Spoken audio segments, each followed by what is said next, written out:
Kees de Koning. Kees de Koning is directeur-manager van de Dairy Campus in Gautum, een onderdeel van de Landbouwuniversiteit Wageningen. Binnen op een borkerij en al 30 jaar werkzaam in de sector had de agrarische vrouw geen geheimen meer voor hem. De Dairy Campus is een kennis- en innovatiecentrum en krijgt versterking van die kennis en innovatie zocht de Koning als een goede bestemming voor een pad van de NUON miljoenen.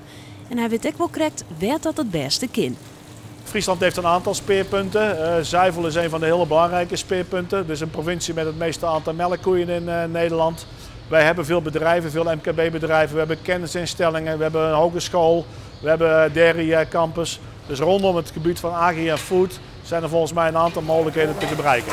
De agrarische sector blijft een sterke en wichtige sector voor Friesland. Versterking van het kennis- en vernijingsniveau is daarvoor zelfs goed voor. Maar de provincie wil graag dat het NUON Jild banen opsmiet.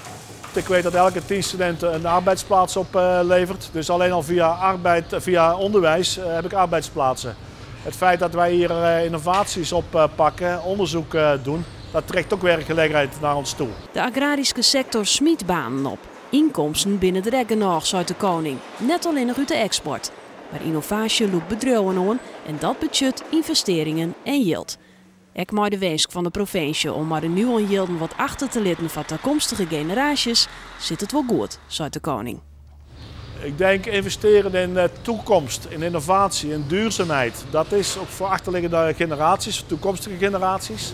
Ik denk met wat wij hier aan het doen zijn met z'n allen, met de kennisinstellingen, met Van Hal, met Noordwin, met Dairy Campus.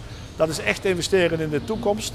Daarmee houden we ook een melkveehouderij, een toekomst die duurzaam is, die ook door onze kinderen en kleinkinderen goed gebruikt kan worden. En hier ontstaat daarmee ook een infrastructuur waar Friesland trots op kan zijn.